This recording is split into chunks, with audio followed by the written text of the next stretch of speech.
السلام علیکم.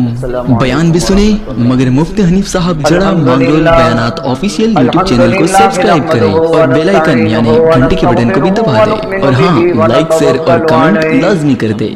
جزاک اللہ. ونعوذ باللہ من شرور انفسنا ومن سیئات اعمالنا من يهده الله فلا مضل له ومن يضلله فلا هادي له ونشهد أن لا إله إلا الله وحده لا شريك له ونشهد أن سيدنا ونبينا وسندنا وحبيبنا ومولانا محمدا عبده ورسوله أرسله بالحق بصيرا ونذيرا وداعيا إلى الله بإذنه وسراجا منيرا وسلم تسليما كثيرا كثيرا. قال الله تبارك وتعالى في الكلام المجيد والفرقان الحميد أعوذ بالله من الشيطان الرجيم بسم الله الرحمن الرحيم والذين جاهدوا فينا لنهدينهم سبلنا وإن الله لمع المحسنين.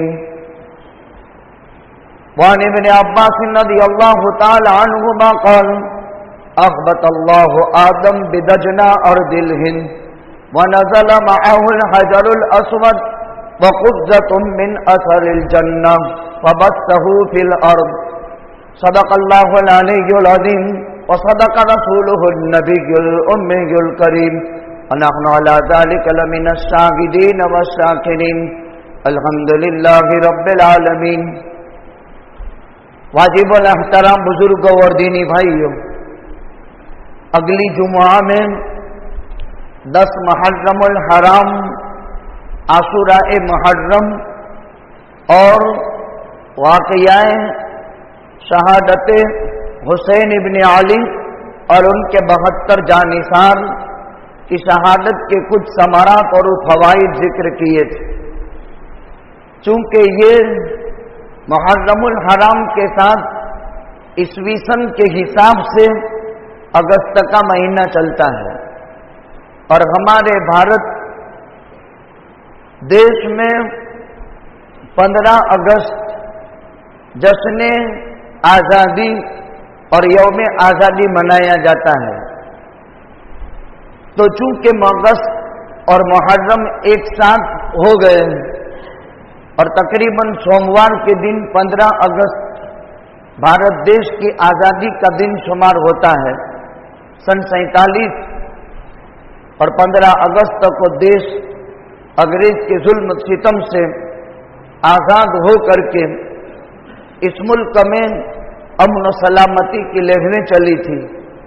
اس نسبت سے پہلے پہل ہم عظمت ہندوستان کو سمجھیں گے، پھر آزادی کی جنگ عظیم جس کے 4 دور اور 200 سال ایک لمبی تاریخ ہے. آزادی پر 4 دور آئے ہیں اور آزادی کے حصول کے لیے پوری 2 صدیاں گزر چکی ہیں. اس کو سمجھنے سے پہلے ہم ملک کے ہندوستان کے عظمت اور اس کے تقدس کو سمجھیں. صحابہ کرام میں سے حضرت عبداللہ بن عباس، عبداللہ بن عمر، ابو ہریرہ، حضرت عائشہ صدیقہ رضی اللہ تعالی عنہا، حضرت انس بن مالک وغیرہم، حضرت قتادہ، یہ جلیل القدر نامور صحابہ اور تابعین، تبع تابعین، ائمہ اعظام سے اس دیش کے عظمت اور تقدس کے بابت جو روایتیں ہیں اس کو مختصراً ذکر کر دیتے ہیں. حضرت ابن عباس رضی اللہ تعالیٰ عنہما ارشاد فرماتے ہیں اغبط اللہ آدم من الجنت بدجنہ ارض الہند. حضرت آدم علیہ السلام کو اللہ تعالیٰ نے ہندوستان کی دجنہ نامی زمین میں جنت سے سیدھا اتارا تھا और उनके साथ हजर अस्वद एक हाथ में था और दूसरे हाथ में जन्नत के दरख्तों के पत्ते या उनके फल या फूल का मजमुआ था, जो हजरत आदम अलैहिस्सलाम ने हिंदुस्तान में बिखेर दिया। ये एक रिवायत है जिसमें 5 बातें बयान की गई है। रावी अब्दुल्ला इब्न अब्बास हैं। अल्लाह ताला ने आदम अलैहिस्सलाम को अपने दस्ते कुदरत से मट्टी से पैदा फरमाया, फिर जन्नत के अंदर रखा और जन्नत में शजराए ममनुआ के इस्तेमाल पर हजरत आदम अलैहिस्सलाम को जन्नत से उतार दिया गया, निकाल नहीं दिया गया, जन्नत से उतार दिया गया। और अल्लाह फरमाते अहबता मिन्हा जमीआ, ए आदम और हव्वा तुम दोनों जन्नत से उतर जाओ। जब हजरत आदम और हव्वा इरशाद खुदाबंदी के पेश नजर जन्नत से उतार दिए गए, कहां उतरे थे? सरंदीप में हजरत आदम को उतार दिया गया और हजरत हव्वा को जद्दा में उतार दिया गया। हजरत आदम अलैहिस्सलाम को सरंदीप में और हजरत हव्वा को जद्दा में उतारा। तीसरी रिवायत में सरंदीप यानी श्रीलंका में हजरत आदम अलैहिस्सलाम को उतारा और हजरत हव्वा को जद्दा में उतारा। हजरत आदम अलैहिस्सलाम का कद तकरीबन 90 फुट का था। आसमान के फरिश्तों की तस्बीह जमीन पर सुनते थे। धीरे धीरे वह गैबी आवाजें बंद हो गई और हजरत आदम घुटने लगे और कब्ते आदम घटते घटते घटते घटते 7 फुट का रह गए। अल्लाह ताला ने हजरत आदम अलैहिस्सलाम को हुक्म दिया कि आप यहां से हिजाज मुकद्दस हिजरत कर जाएं। हजरत आयशा सिद्दीका रज़ी अल्लाह ताला अन्हा की रिवायत है कि हजरत आदम अलैहिस्सलाम के जहां कदम पड़े वहां आबादी हुई और आप श्रीलंका से सफर करते हुए मुज़दलिफा पहुंचे, जहां हजरत हव्वा और आदम की मुलाकात हुई। फिर दूसरे कौल के मुताबिक मैदान अरफात में दोनों का तारुफ हुआ और यहां से हजरत आदम अलैहिस्सलाम मक्का मुकर्रमा पहुंचे और हजरत आयशा फरमाती हैं अपने साथ जो हजर अस्वद लाए थे वो सूरज की तरह चमकता हुआ था। फिर बनु आदम के गुनाहों ने उसको काला कर दिया, बैतुल्ला की जगह रखवाया। और हजरत आयशा फरमाती हैं अल्लाह के नबी सल्लल्लाहु अलैहि वसल्लम ने फरमाया, ए आदम आप जन्नत में बैतुल मामूर में फरिश्तों को तवाफ करते हुए देखते थे, बस हुए जमीन पर इस तरह बैतुल्लाह के चारों तरफ तवाफ करो। हजरत आदम अलैहिस्सलाम चूंकि फरिश्तों का बैतुल मामूर में तवाफ देख चुके थे, उसी तरीके से तवाफ करने का हुक्म दिया। जब हजरत आदम तवाफ से फारिग हुए, एक लंबी दुआ की, अल्लाहुम्मा इन्नका तअलमु सरीरती व अलानियती फक़बिल मादिरती वक़बिल तौबती। ऐ अल्लाह, आप मेरे दिलों के भेद जानते हैं, आप मेरा ज़ाहिर भी जानते हैं, मेरी तौबा कबूल फरमा लीजिए, मेरा उज्र कबूल कर लीजिए, मुझे ऐसा ईमान अता फरमा दीजिए जिस पर मुझे शरह सद्र हासिल हो जाए। ईमानन युबाशिरु क़ल्बी। हजरत आदम की दुआ कबूल हुई, हजरत आदम की घबराहट खत्म हो गई। फिर हजरत आदम हव्वा को मुज़दलिफा से लेकर के वापस हिंदुस्तान में तशरीफ ले आए और हिंदुस्तान में सुकूनत इख्तियार की। और हजरत आदम अलैहिस्सलाम ने फिर हिंदुस्तान से 40 हज और 700 उम्रे पैदल किए। पहले दोनों की वहां मुलाकात हो गई और मुलाकात के बाद वापस हजरत आदम अलैहिस्सलाम हजरत हव्वा को लेकर के हिंदुस्तान में आ गए। 1000 बरस हजरत आदम अलैहिस्सलाम को उम्र मिली, 40,000 औलाद हजरत आदम अलैहिस्सलाम को हिंदुस्तान में हासिल हुई, जिनमें बतौर खास हिंद इब्ने हाम इब्ने नूह। उलमाए तारीख ने लिखा, इसी हिंदुस्तान में हजरत आदम अलैहिस्सलाम के बेटे काबिल और हाबिल के कत्ल का किस्सा भी पेश आया। जब दोनों से कुर्बानी मांगी गई, एक की कबूल एक की मरदूद हो गई, तो काबिल ने अपने सगे भाई हाबिल को कत्ल कर दिया हसद की बुनियाद पर कि इसकी कुर्बानी क्यों कबूल और मेरी कुर्बानी क्यों कबूल नहीं। तो काबिल को गुस्सा आया और गुस्से में हसद की बुनियाद पर अपने सगे भाई हाबिल को उसने हुई जमीन पर कत्ल किया। जैसे यूसुफ अलैहिस्सलाम के भाई अपने बाप की मोहब्बत बिन्यामीन के साथ बर्दाश्त न करते हुए कनान के वैरान कुएं में डाल दिया था, हालांकि ये अंबिया ज़ादे थे। ठीक इसी तरह हजरत आदम के औलाद ये अंबिया ज़ादे थे, हसद पैदा हुआ। इसके नतीजे में काबिल ने अपने सगे भाई हाबिल को रूए जमीन पर कत्ल किया। ये हिंदुस्तान में वाक़या हुआ था। और रूए जमीन पर आदमियों में सबसे पहला मकतूल और सबसे पहला कत्ल अगर हुआ है तो नबी ज़ादों में सगे भाइयों के दरमियान में हुआ, यानी काबिल ने हाबिल को कत्ल कर दिया और दफनाने का तरीका तक जानते नहीं थे। फबअसल्लाहु ग़ुराबन यबहसु तुराबा कैफ युवारी सवअत अखी।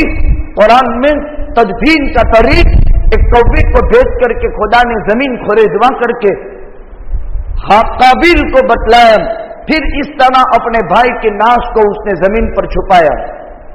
ये किस्सा हिंदुस्तान में पेश आया था। बाद में हजरत आदम अलैहिस्सलाम बारगाह खुदाबंदी में मुतवज्जे हुए और हजरत आदम अलैहिस्सलाम ने अल्लाह से औलाद मांगी, तो अल्लाह ने शीश बेटा अता फरमाया, जिनका अरबी नाम हिबतुल्लाह है। जैसे औरतों का नाम अमतुल्लाह रखते हैं औरत में, और मर्दों में अब्दुल्ला रखते हैं। पहले अब्दुल्ला हिबतुल्लाह था, चूंकि अल्लाह से मांगा था और अल्लाह ने हदिया दिया था, लिहाजा हिबतुल्लाह लक़ब हो गया, शीश नाम हो गया, या हिबतुल्लाह नाम था और बाद में शीश नाम मशहूर हो गया। ये हजरत आदम अलैहिस्सलाम का तीसरा बेटा है, जिनकी उम्र 940 साल हुई, और वो हिंदुस्तान में अयोध्या के अंदर इनकी कब्र है। हिंदुस्तान में अयोध्या में आदम के बेटे शीश की कब्र मौजूद है, तारीख में लिखा है। अंबिया साबिकीन में हजरत अय्यूब की कब्र भी अयोध्या में बताई जाती है। ये तो हम इब्तिदा से आदम से हिंदुस्तान को समझने की कोशिश कर रहे हैं। हमारा मुल्क बहुत ही आजमत और तकद्दुस का हामिल है। ये कहीं भी आपको तारीख नहीं मिलेगी, उलमा से ये बातें सुनने मिलेगी। इसीलिए मक्का मुकर्रमा, मदीना मुनव्वरा, बैतुल मुक़द्दस दुनिया के सबसे मुक़द्दस तरीन मकामात हैं। इनकी तक़दीस, इनकी अज़मत और उनके तबर्रुक को दुनिया की कोई जमीन नहीं पहुंच सकती है।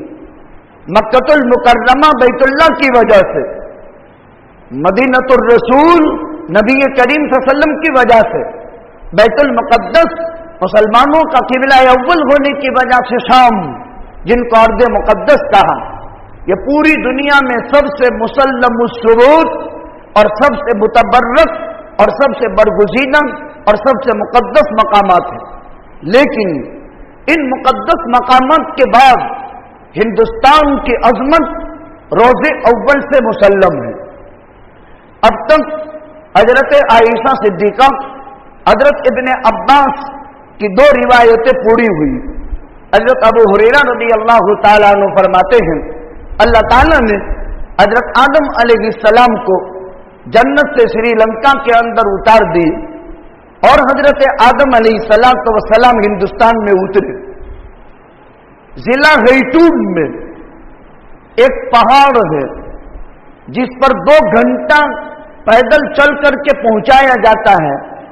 वहां पहुंचने में 2 घंटे लगते हैं। पहाड़, वहां एक इंसान के पैर का निशान है, जिनको दुनिया के 3 बड़े मदाहिब अपने आप की तकदीस का इजहार इससे करते हैं। जिस पैर की लंबाई 1 मीटर है और उसकी चौड़ाई आधा मीटर है और जमीन से 5 मील की ऊंचाई पर है। 5 मील की ऊंचाई, 1 मीटर 3 फुट लंबा, 3.25 साढ़े 3 और आधा मीटर चौड़ा है। मुसलमान और ईसाई हजरत आदम के पैर का निशान बताते हैं। बुद्ध धर्म हिंदुस्तान का कदीम धर्म है। बुद्धिस्ट लोग बहुत पहले से यहां आबाद है। तो बुद्ध धर्म वाले गौतम बुद्ध के पैर का निशान बताते हैं और गौतम बुद्ध को वो अपना भगवान मानते हैं। तो बुद्धिस्ट लोग इसको गौतम बुद्ध के पैर का निशान मानते हैं। तीसरा दुनिया का बड़ा मजहब हिंदू धर्म है। हिंदू शिवजी भगवान के पैर का निशान इसको बताते हैं। अलबत्ता दुनिया के 4 मज़ाहिब अपनी अकीदत का इजहार इस पैर के साथ रखते हैं। मुसलमान आदम के पैर का निशान करार देते हैं और ईसाई बुद्धिस्ट लोग गौतम बुद्ध का और हिंदू लोग शिव का पैर का निशान उसको करार देते हैं। अलबत्ता ये जगह हिंदुस्तान के अंदर वाक़ है। जिस मुल्क में हम रह रहे हैं, जो हमारे आबा और अजदाद हैं, आदम अलैहिस्सलाम 1000 बरस रहे। 1000 सनअतें और हिरफतें यानी टेक्नोलॉजी हजरत आदम के हाथ खुदा ने जाहिर की। चूंकि आदमी को बसाना था और आदमी का बसेना कयामत तक यहां रहना था और इंसानों की जरूरतें कयामत तक वाबस्ता हैं, लिहाजा 1000 सनअतें यानी कारीगिरियां, 1000 पेशे, रोजगार कमाने के धंधे वो हजरत आदम के हाथ खुदा ने जाहिर किए। जितनी भी सनअतें हैं और जितनी भी हिरफतें हैं, ये आदम अलैहिस्सलाम के जमाने से हैं। मौजूदा हिंदुस्तान में साइंस, टेक्नोलॉजी जिस उरूज और तरक्की पर है, ये दुनिया में मुसल्लम है। लेकिन ये टेक्नोलॉजी आजकल की नहीं है। हजरत आदम अलैहिस्सलाम के दस्ते मुबारक पर खुदावंदे कुद्दूस ने 1000 टेक्नोलॉजी हिंदुस्तान में जाहिर की थी। अपने साथ जन्नत के दरख्त के फल लाए थे। एक हाथ में जन्नत के दरख्त के फल थे, एक हाथ में हजरे अस्वद था। मीलों तक उसकी रोशनी पहुंचती थी और सूरज की तरह चमकदार ये पत्थर था। बैतुल्ला तामीर हुआ और हजरत आदम को हजरे अस्वद रखने का हुक्म दे दिया गया और हजरत आदम फिर हिंदुस्तान आ गए। 1000 बरस की जिंदगी हजरत आदम अलैहिस्सलाम को यहां नसीब हुई। इसके बाद अंबिया किराम अलैहिमुस्सलाम के आमद के वाक़यात, इसके बाद सहाबाए किराम में पहली सदी हिजरी में इस तरफ सहाबाए किराम का बाहरी रास्ते से सफर करना और हिंदुस्तान में भौड़भूत भरूच में और हमारे यहां साहिल समंदर पर वफूद की आमद रबी बिन सभी के जमाने में यह मुसल्लम है। ये तो आदम से लेकर आज तक के सिलसिले में मैंने अजमत हिंदुस्तान का तकद्दुस और मुख्तसर अंदाज में आपके सामने اس کی جو ہے تاریخ ذکر کرنے کی کوشش کی.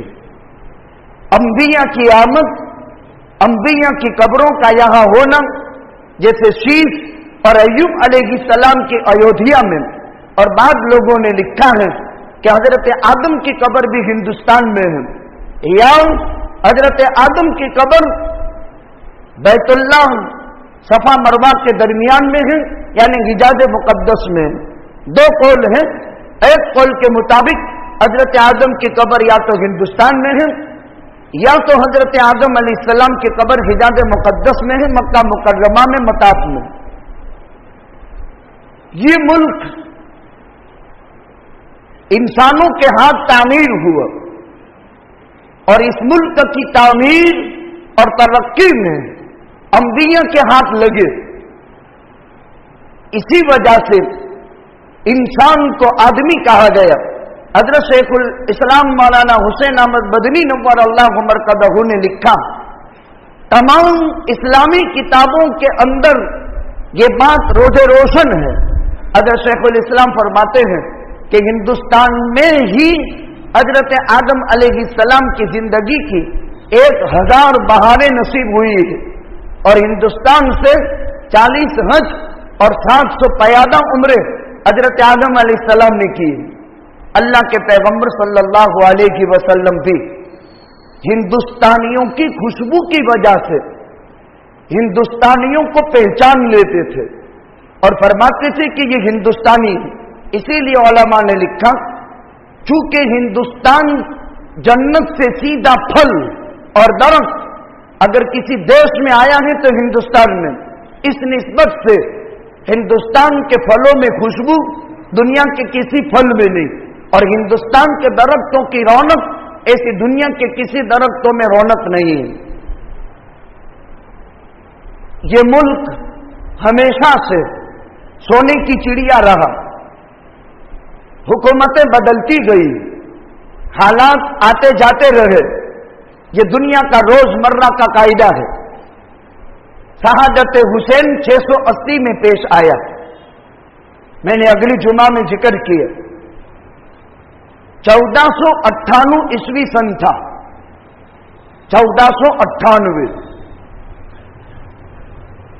بھارت کی دھرتی پر کالی کٹ شہر میں کلکتہ میں واقع واسکو ڈا گاما انگریز کا تجارتی وفد بھارت کی دھرتی پر آیا تھا.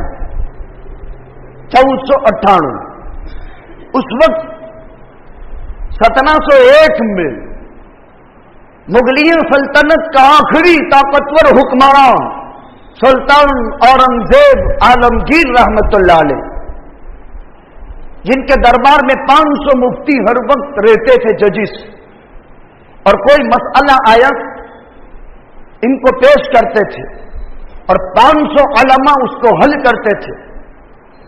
فتاوی عالمگیری اس طرح سلطان اورنگزیب عالمگیر کے ٹائم میں مرتب ہوئی. وہ کیسا عظیم حکمراں تھا جس کی سلطنت میں 500 مفتیان کرام بیٹھتے تھے. آج موجود ہے فتاوی عالمگیری. ہر مفتی سنی ہو یا وہ دیوبندی ہو یا وہ رضا خانی ہو، بریلوی ہو، کسی بھی مکتب فکر کا عالم فتاوی عالمگیری کا محتاج ہے. یہ مرتب ہے ایک بادشاہ کی، وہ سلطان اورنگزیب عالمگیر. حالانکہ سلطان اورنگزیب عالمگیر کو ایک آتنکوادی علیہ باللہ، ایک ظالم حکمراں کی فہرست میں برادران وطن نے داخل کیا. وہ تو سلطان صلاح الدین ایوبی کو بھی، وہ تو سلطان ٹیپو کو بھی، ہر ایک کو آتنکوادی اور جہادی کہتے ہیں. لیکن حقیقت میں نہ سلطان اورنگزیب عالمگیر آتنکوادی تھا، نہ سلطان ٹیپو آتنکوادی تھا. جتنے بھی علماء ہیں اور کام کرنے والے سرکھیل جماعت، ان کی ہسٹری پڑھو. 1701 میں مغلیہ سلطنت کا آخری حکمراں، مضبوط مستحکم طاقت کا مالک، جب سلطان اورنگزیب عالمگیر दुनिया से रुखसत हो गए। उसके बाद मुगलिया सल्तनत का जवाल आया 1757 में, 1750 में। मुगलिया सल्तनत का आखिरी कमजोर हुक्मरान नवाब सिराजुद्दौला था, बहुत कमजोर। अभी सुल्तान औरंगजेब आलमगीर को 50 साल पूरे होने आए थे वफात के, कि ये मुगलिया सल्तनत का आखिरी हुक्मरान बहुत कमजोर साबित हुआ। कमजोरी की वजह क्या थी? दौलत, ऐश परस्ती, आराम, तायुश, गफलत, इसने हुकूमत खत्म की। 750 साल इस्लामी राज भारत पर रहा। आखिरी हुक्मरानों ने जो मुस्तफाबाद जूनागढ़ से भागे, मांगरोल का नवाब गया, मानावदर का नवाब भागा, उनकी भागने की दास्तानें देखो। आज उनके दरबार मौजूद है, कचहरियों में, म्यूजियम में। नदामत के आंसू के सिवा हमारे हाथ में कुछ नहीं। हां, इतना यकीन है कि मानावदर का जो आखिरी नवाब था वो कट्टर हनफी और पक्का देवबंदी और हजरत मुजद्दिदुल मिल्लत शाह अशरफ अली थानवी नव्वर अल्लाहु मरकदहू का मुरीद था। और उस जमाने में लिखे हुए हजरत के 701 मलफूजात, बावजूद ये कि वो नवाब था, किताबी शक्ल में उसने जमा किए हैं जो हमारे पास मौजूद है। मानावदर में कुतियाना और मानावदर की मसाजिद हिंदुस्तान की मुमताज मसाजिद में शुमार होती थी, आज भी मौजूद है। 1-2 मस्जिदें हैं। कभी देखो, इस्लामी स्टेट में जहां की मसाजिद हिंदुस्तान की नामवर मसाजिद में शुमार होती थी, वहां की एक मानावदर और कुतियाना में जामे मस्जिद आज भी मौजूद है। लेकिन वहां जाओगे तो अफसोस और नदामत और हफसस और खून के आंसू के अलावा कुछ नहीं। जहां अय्याशियां हो रही है, जहां केमारबाजियां होती है, जहां गुंडे शरीर शराबे पी करके मस्त पड़े रहते हैं, वो अल्लाह का घर मौजूद है। वह तारीख के सफहात के पलटने पर जब दौर बदलते हैं तो होता क्या है? मेरे बुजुर्गों, हुकूमत का एक नशा होता है, लेकिन ज़वाले इक्तिदार के असबाब पर गौर करने से पता चलता है कि हिंदुस्तान से इस्लाम कैसे खत्म हुआ। 750 साल एक लट्ठा शासन इस्लामी आनन फानन कैसे खत्म हुआ। नवाब सिराजुद्दौला बहुत कमजोर हुक्मरान था। 1757 में मीर जाफर लश्कर का कमांडर था, उसकी गद्दारी हुई और राजपाट, ओहदा और हुकूमत और गद्दी के नशे में मीर जाफर कमांडर ने नवाब सिराजुद्दौला को खत्म कर दिया। जैसे था टीपू सुल्तान को शहीद किया। टीपू सुल्तान की शहादत की अलमनाक दास्तान किताबों में लिखी, इसको पढ़ना चाहिए। टीपू सुल्तान इस भारत की धरती पर वह आखिरी पत्थर की चट्टान थी कि इसके होते हुए अंग्रेज साम्राज्य फैसला कर चुका था कि जब तक टीपू सुल्तान भारत की भूमि पर मौजूद है, कभी भी अंग्रेज हुकूमत यहां कायम नहीं हो सकती। ऐसा नामवर ताकतवर बादशाह था। खैर, नवाब सिराजुद्दौला अपनों की गद्दारी से मारा गया। मुसलमानों में सबसे बड़ा अलमिया रोजे अव्वल से आज तक ये है, मुसलमान कोई कमजोर और कोई निगत्ती कौम नहीं है। इनका ईमान, इनकी उलुल आज़मी, इनकी साबित कदमी, इनकी जवामर्दी, एक अल्लाह पर ईमान, तवक्कुल, मरना भी जीना भी मरने के लिए और मरना भी जामे शहादत नौश फरमाने के लिए। मर गए तो जन्नत, शहादत नसीब हो गई तो, और कामयाब हो गए तो फतह और गनीमत। ये मुसलमान का सेवा होता है। लेकिन अपनों की गद्दारी से जो नुकसान पहुंचा है इस्लाम को, दुश्मनों से नहीं पहुंचा। ایک ایک معرکۃ العالم شخصیت کی زندگی اٹھاؤ، ہر دور میں اپنوں کی غداری سے جو نقصان پہنچا ہے اسلام کو، دشمنوں سے نہیں پہنچا ہے۔ میں ثبوت کے ساتھ ایک ایک ہستی کی تاریخ آپ کی خدمت میں پیش کروں، آپ اندازہ کریں گے۔ اور موجودہ دور میں بھی جو کچھ ہو رہا ہے وہ اپنوں کی غداری کی وجہ سے۔ میں نے ذکر کیا تھا 1498 میں انگریز ہندوستان میں کلکتہ آیا، کالیکٹ، پھر اس کے بعد مدراس، پھر بمبئی، پھر دلی پہنچے تھے۔ جو بندرگاہیں تھیں، پہلے ہوائی باہری سفر ہوتے تھے، سمندری سفر، تب ہوائی جہاز نہیں تھی، تو باہری سفروں سے قافلے آ جاتے تھے۔ اس حساب سے کلکتہ میں، مدراس میں، بمبئی میں، اور اتنی سنہری جال بچھائی ہندوستان میں تجارت کے عنوان سے۔ 1498 یعنی عیسوی سن 1500 کا آغاز، 1400 کا ختم، 1500 کے آغاز میں یہ آیا۔ دھیرے دھیرے تجارت میں ترقی کرتے ہوئے انہوں نے حکومت میں داخل ہونا شروع کیا۔ ایسا ہی ہوتا ہے، تجارت فروغ پائی، ہندوستانیوں کو چوسنے کا کام کیا، اور یہاں کی دولت مختصر عرصے کے اندر اپنے قبضے میں لے لی۔ اور بڑے بڑے تاجر، جب الیکشن ہوتا ہے تو ادیوگ پتی کو حکومت خرید لیتی ہے، اتنے کروڑ لاؤ، اتنے کروڑ لاؤ، اور اسے الیکشن کھیلتے ہیں، اور پھر اس کے بعد حکومت کے نمائندے ان کو قرض بھرتے ہیں۔ یہ ایک سلسلہ پہلے سے ہے۔ الیکشن کی فضا جہاں ہوتی، اپنے پیسوں سے تو نہ الیکشن لڑتے ہیں، کوئی بھی جماعت ہو، کوئی بھی پارٹی ہو، ادیوگ پتیوں سے پیسہ لے کر الیکشن کھیلنے کا کام کرتے ہیں، پھر الیکشن لڑتے ہیں، کروڑوں، 200-500 کروڑ ایک ایک ادیوگ پتی سے اٹھائے، اور پھر ادیوگ پتی کے نام پر ان کو لون دینی پڑے، چاہے وہ امت کے پیسوں کی ہو، چاہے عام پبلک کے پیسوں کی ہو۔ ایک نظام ہے دنیا کا، لمبی نالج رکھنی چاہیے، کیسے حکومتیں بنتی ہے، کیسے حکومتیں گرتی ہے۔ ایسا نہیں کہ چلتی گاڑی میں سوار ہو گئے ٹکٹ لے کر، ایک لمبی ہسٹری ہے، ایک لمبی داستان ہے دنیا کی۔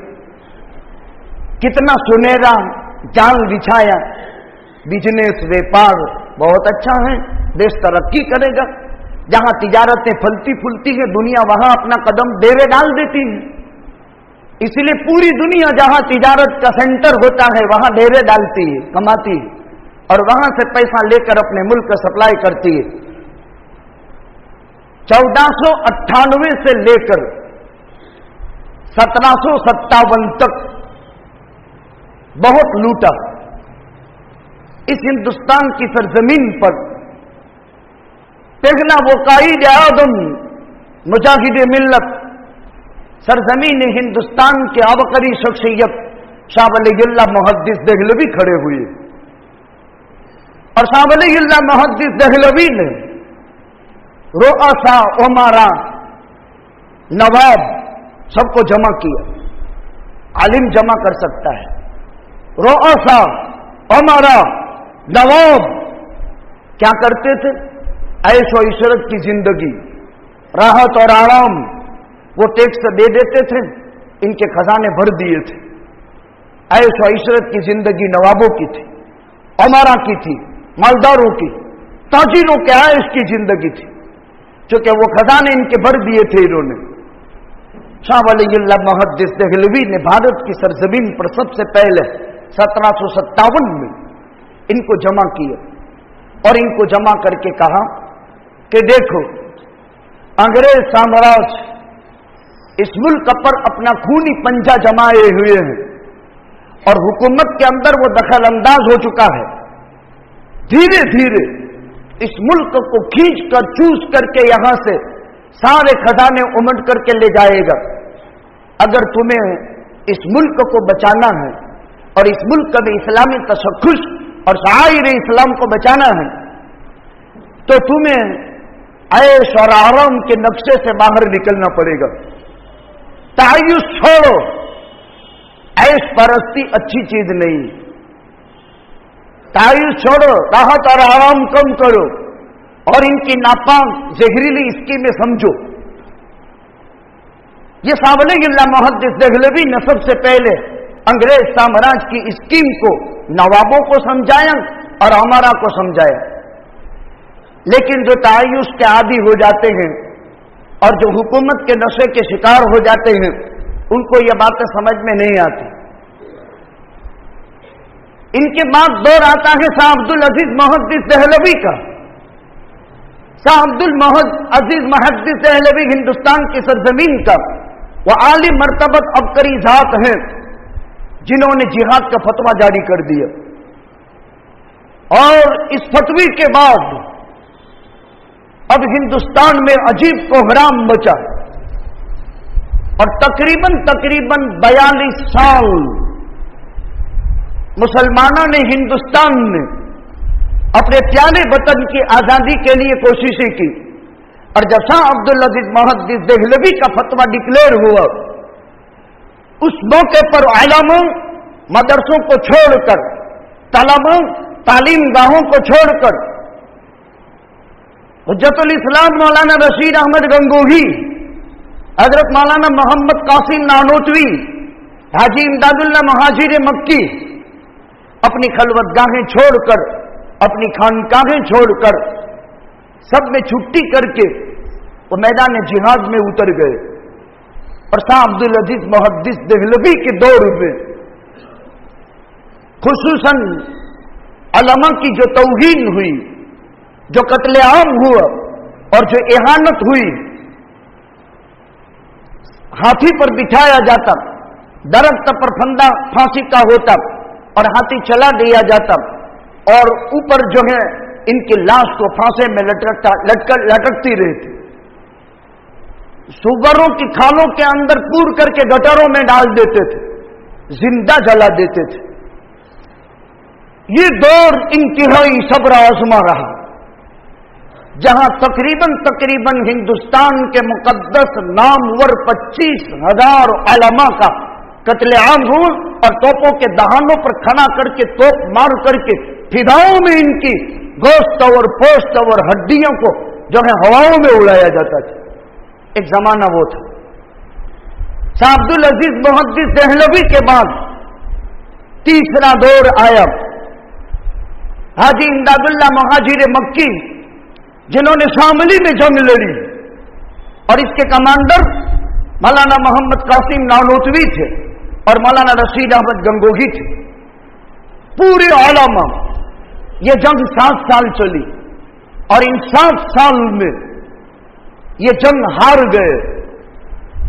फिर शामली का मैदान, फिर तहरीक रेशमी रुमाल, इतिहास के पन्ने पढ़ो, पता चलेगा लाल बहादुर शास्त्री, जवाहरलाल नेहरू, महात्मा गांधी जी, सुभाष चंद्र बोस, इनके ही नाम तो हमें मालूम है, लेकिन तारीख के पन्ने गवाह है 1757 से लेकर 1857 तक और 1857 से लेकर 1947 तक 200 साल भारत की भूमि पर अंग्रेज साम्राज्य के फितने को खत्म करने के लिए जंग आजादी लड़ी गई।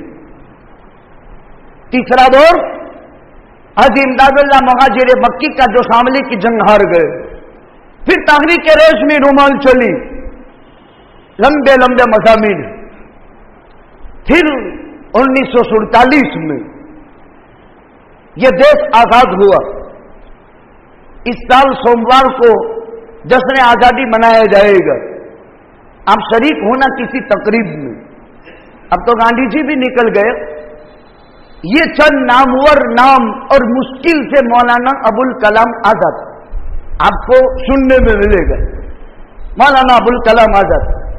फिर उसके बाद अगर आप देखें इन अकाबिरीन के बाद शाह इस्माइल शहीद, शाह अहमद शहीद, मौलाना अहमदुल्लाह कैरानवी, حضرت مولانا حسین احمد مدنی، شیخ الہند اسیر مالٹا محمود الحسن گنگوہی، جن کو انگریز سامراج نے کالے پانی کی جیل دی تھی، اور جیل انتہائی خطرناک. آج بھی کیوبا کی جیل کے حالات آپ کو معلوم ہو تو پتا چلے، جہاں زہریلے جانور قیدی پر چھوڑے جاتے ہیں، جہاں باولے کتے چھوڑے جاتے ہیں. جیل میں سزاؤں کے طریقے یہ ہیں. حضرت جس جیل میں تھے کھڑے سے کھڑے رہ سکتے ہیں، ذرا یوں ہٹیں کہ پیچھے سے دھاردار نوکیلا لوہا چوب گیا، جہاں یوں گئے کہ آگے سے دھاردار نوکیلا لوہا چوب گیا. ایسی مار مارتے تھے کہ قسم خدا تعالیٰ کی پشت میں سارا گوشت ہڈیوں سے ختم ہو چکا تھا. اور جب شیخ الہند کو نہلانے کے لیے جب اس پر پاٹلے پر رکھا گیا تو چمکتی ہوئی ہڈیوں کا مجموعہ تھا. شیخ الاسلام مولانا حسین احمد مدنی بالٹا کی جیل میں ہزاروں علماء کی شہادت، ایک ٹائم میں 5,000 علماء بالٹا کی جیل میں بند رہتے تھے. اور وہ ایک بہت بڑی شخصیت کا مالٹا کی جیل میں جب انتقال ہوا تو اس کے جنازے میں شرکت 5,000 علماء نے خالی مالٹا کی جیل میں کی تھی. دلی کے چاندنی چوک سے لے کر لال قلعہ تک اور پورے دلی میں کوئی درخت ایسا نہیں تھا جس میں نامور عالم کی گردن نہ لٹکتی ہو. پھانسی دیے گئے. دلی کے چاندنی چوک سے لال قلعے تک 52,000 علماء کا قتل عام کیا تھا. کسی کو توپوں میں، کسی کو گٹروں میں، کسی کو جانوروں کے پیٹوں میں، اور کسی کو آنکھ کے تندور میں، کسی کو زندہ جلا کر. عجیب قسم کا تحریک آزادی اور اس دیش کی آزادی میں 200 سالہ جنگ لڑی گئی، جس میں 1757 سے 1857 تک پیور خالص قسم بخدا صرف قوم مسلمان نے لڑائی لڑی آزادی کی. پھر اس کے بعد جب ملک فتح ہونے آ رہا تھا تو وقت کے ماہرین نباز علماء نے ان کو بھی شامل کر لیا، اور 1947 دیش آزاد ہوا. انگریز سامراج کے ظلم تشدد سے آیا تھا کب؟ 1498 میں، اور گیا کب بھارت سے؟ 1947 میں. یہ بھی معلوم نہیں ہوتا ہے. سوموار کو جشن آزادی کے پٹاخے جب پھٹیں گے اور پٹاخڑے جب پھوڑیں گے اور توپیں جب پھوٹے گی، ایک کا بھی نام کسی کو معلوم نہیں، لیکن تاریخ کے صفحات میں یہ ساری چیزیں لکھی ہوئی. مسلمانوں تو اس کا مطالعہ ضرور کریں. ہمارے مدارس میں طلبا کو ان سبجیکٹوں کے اوپر مقالے دیے جاتے ہیں. 4 دور آزادی کے ہیں. ایک شاہ ولی اللہ محدث دہلوی کا، جس نے سب سے پہلے انگریز سامراج کے فتنے کو سمجھ لیا تھا. دوسرا دور ان کے بیٹے شاہ عبدالعزیز محدث دہلوی کا، وہ ایک فتویٰ تھا جس نے بھارت کے ہر انسان کے دل میں آزادی کی چنگاری روشن کر دی تھی ایک فتوے پر کہ یہ دارالحرب ہے. وہ فتویٰ کیا تھا؟ ہندوستان دارالحرب ہے اور اس میں جہاد فرض ہے.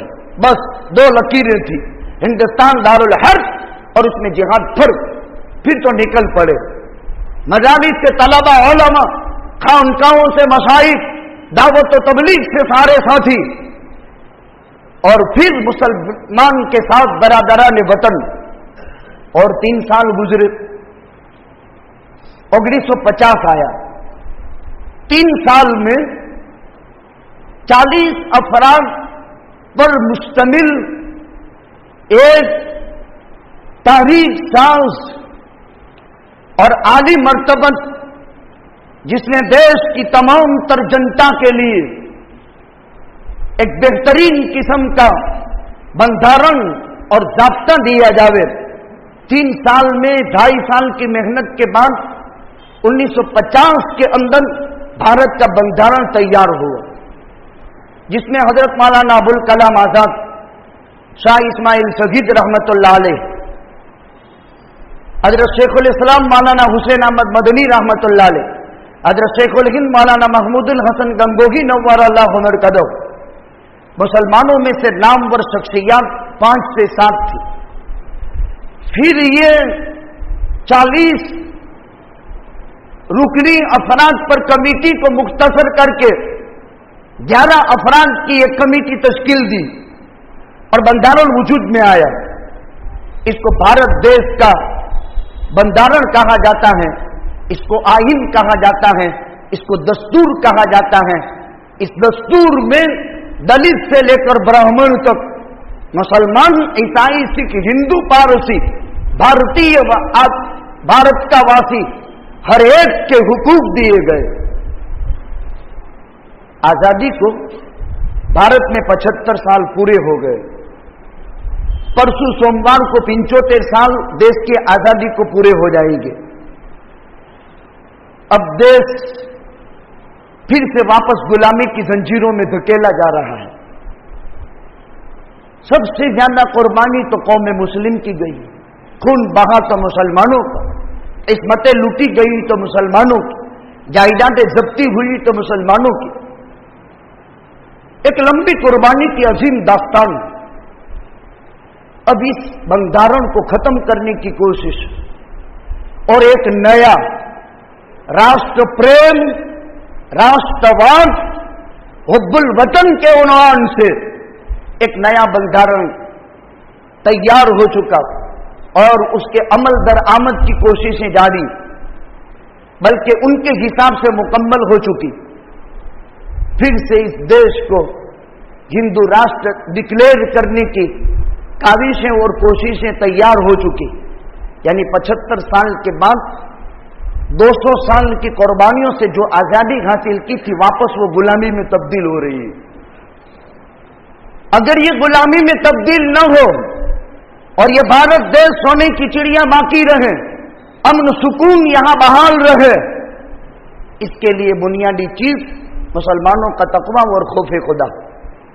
एक, उस वक्त भी मुसलमानों पर मजालिम ढाए गए, हुकूमत के बहाल करने के लिए सरेआम कत्ल करना, सरेआम जलाना, जैसे अभी कुछ वक्त पहले अजीब अजीब उन्वान दे करके किया जाता था, माजी में भी ऐसा हुआ। लेकिन 200 साल कुर्बानियां दे करके जो देश आजाद हुआ और आजादी के 75 साल के बाद वापस ये देश अगर गुलामी की जंजीरों में फिर से जकड़ जावे तो उसके आजादी के बहाल रखने के लिए चंद चीजें जरूरी। एक, मुसलमान का अल्लाह से खौफ, तकवा मा अल्लाह, हर चीज में अल्लाह से डरे, जाहिरी बातिनी, इबादत, मामलात, माशरत, अखलाकियात, अपने अखलाक को रोशन से रोशन बनाए, अपने इबादतों को, अपने मामलात को, अपनी माशरत को, अपने अखलाकियात को। कुर्बानी देती जाती रहेगी, हालात अदलते बदलते रहेंगे, लेकिन इस्लाम का सिक्का दुनिया से कभी खत्म नहीं हो सकता है। हालात टाइमप्रेरी आते रहें, जाते रहें, जो मकबूल बंदे हैं अल्लाह उनसे जिस लाइन का चाहे बलिदान ले ले, वो अल्लाह का इख्तियार है। दूसरी चीज, मुसलमान कौम का बाहमी इत्तेहाद और इत्तेफाक, इसको दुनिया की कोई ताकत आंच नहीं लगा सकती। हुकूमत और इक्तदार के जवाल के असबाब जब इंसाफ की जगह जुल्म ले ले, जब खुदा का खौफ जिंदगियों से निकल जाए, जब जारे हय्यत बुनियाद बन जाए, तो फिर नाम के मुसलमान गैर मुस्लिमीन से तादाद में ज्यादा हो, लेकिन कभी भी इस्लामी हुकूमत कायम नहीं हो सकती। इस्लामी हुकूमत के बका के लिए मैंने आपके सामने 4 दौर पेश किए। इन चारों दौरों में जिम्मा में इक्तिदार किसके हाथ में थी? शाह वलीउल्लाह मुहद्दिस देहलवी, शाह अब्दुल अजीज मुहद्दिस देहलवी, हाजी इमदादुल्लाह मुहाजिर मक्की, हजरत मौलाना कासिम नानोतवी, हजरत मौलाना रशीद अहमद गंगोही, हजरत महमूदुल हसन देवबंदी, हजरत मौलाना रहमतुल्लाह कैरानवी, शाह इस्माइल शहीद, सैयद अहमद शहीद, मौलाना अबुल कलाम आजाद, मौलाना मोहम्मद अली, मौलाना शौकत अली, मौलाना जाफर अली थानेसरी, अरे नाम तो देखो उनके। एक मां के 2 लाडले सपूत हैं और जंग आजादी में इनका कलेजा चीर करके प्लेट के अंदर ला करके कलेजी लाए थे कि ये तेरे बेटे की कलेजी है। लेकिन उस मां ने शाबाशी दी थी, हिम्मत नहीं हारी थी। वो जाफर अली थानेसरी, वो मौलाना शौकत अली, वो मौलाना मोहम्मद अली गौहर, वो मौलाना मोहम्मद अली जौहर। अजीब दास्तान जुल्म सितम की, चारों चार दौर में इक़्तिदार अलामा के हाथ में रहा और अलामा के फरामीन पर देश की सूरत बदल दी गई और आजादी हासिल कर ली गई। खैर हार गए ये जेल, हम रेशमी रुमाल की तहरीक कामयाब हुए, शामली कहा जंग हार गए, लेकिन तहरीक रेशमी रुमाल हम कामयाब। अब किसी मुसलमान को यह भी मालूम नहीं कि तहरीक रेशमी रुमाल बड़ी क्या होता है, यह भी मालूम नहीं कि शामली की जंग क्या होती है। कल का दिन सोमवार का, कम से कम इस्लामी जितनी स्कूलें हैं उसमें तो ये पाठ पढ़कर भी तो बच्चों को सुनाया जावे, खाली पटाखड़े फोड़ न दिए जावे, खाली पार्ले बिस्किट तकसीम न किए जावे, बल्कि जंग आजादी में अजीम सपूतों की, इस्लाम की, मुसलमानों की और बिरादरान वतन की अदीम शान कुर्बानी की याद करते हुए उनके लिए इसाले सवाब भी किया जाए, जैसे शोहदाए करबला के लिए हमने किया। अब 75 साल के बाद वापस भारत, हिंदुस्तान और उसका आईन खतरे में, और फिर हुकूमतें अदलती बदलती रहे, लेकिन बंधारण अगर छेड़ा हुआ, बंधारण के नष्ट करने की कोशिश की गई तो इस मुल्क में अमन आस्ती बाकी नहीं रह सकती है। ये मुल्क बिरादरान वतन के मुकाबले में मुसलमानों की खून से ज्यादा सींचा गया है, जितने उनके पसीने नहीं पड़े उनसे ज्यादा हमारा खून बहा है। लिहाजा राष्ट्र प्रेम, राष्ट्र भावना और इस देश से मोहब्बत मुसलमान के दिल में जितनी हो सकती है, इस भारत देश की दूसरी कौमों के मुकाबले में अव्वल नंबर पर यह है, इसलिए कि कुर्बानी हमारे आबा और अजदाद ने दी है। तीसरी चीज, एक खौफ खुदा, बाहमी इत्तेहाद और इत्तेफाक, और तीसरे नंबर में मौजूदा हुकूमत और हुक्मरान की पॉलिसी समझने की। वो नवाब सिराजुद्दौला जंग पॉलिसी हार चुका था और वो मीर जाफर की गद्दारी की वजह से उसको नशा था हुकूमत का कि इसके बाद तो मेन बादशाह बनूंगा। हुकूमत भी नसीब नहीं हुई, दूसरे दिन अंग्रेज में मीर जाफर का कत्ल करवा दिया। जैसे यजीद से सीट लेने के लिए उबैदुल्लाह इब्न जियाद, इसने मारिका ये करबला खेला और इनको यूं था कि यजीद के पास मुझे मर्तबा मिलेगा, इक्तिदार की हवस और लालच। नवाब सिराजुद्दौला को कत्ल करने वाला एक दिन की जिंदगी गद्दार नहीं पा सका, लेकिन हुकूमत तो गई, खत्मा हो चुका। और इस तरह अंग्रेज हिंदुस्तान में आया और इस तरह अंग्रेज हिंदुस्तान से गया। मुल्क अपनी जगह पर बदस्तूर है और सुबह कयामत तक बाकी रहेगा। और ला यब्का अला दहरिल अर्द बैतु वबर वला मदर इल्ला अदखलहु अल्लाहु कलिमतल इस्लाम बिइज़्ज़ि अज़ीज़िन और बिदिल्लि दलीलिन। घबराने की जरूरत नहीं है, हर कच्चे पक्के मकान में ला इलाहा इल्लल्लाह मुहम्मदुर रसूलुल्लाह दाखिल होकर रहेगा, चाहे कोई इज्जत से कबूल कर ले, वरना जलील होकर कबूल करना ही पड़ेगा। हमें अपने दीन, ईमान, इस्लाम, शरीयत के तहफ़्फ़ुज़ और बका की हिफाजत की कोशिश करनी चाहिए और मुल्क के आईन के तहत रहकर हमारे सारे काम, नीति नियम को बना करके अमन, आस्ती, मोहब्बत, चैन, सुकून, बुलंदी अखलाक और अल्लाह के साथ ताल्लुक के साथ इस मुल्क में जिंदगी गुजारनी चाहिए।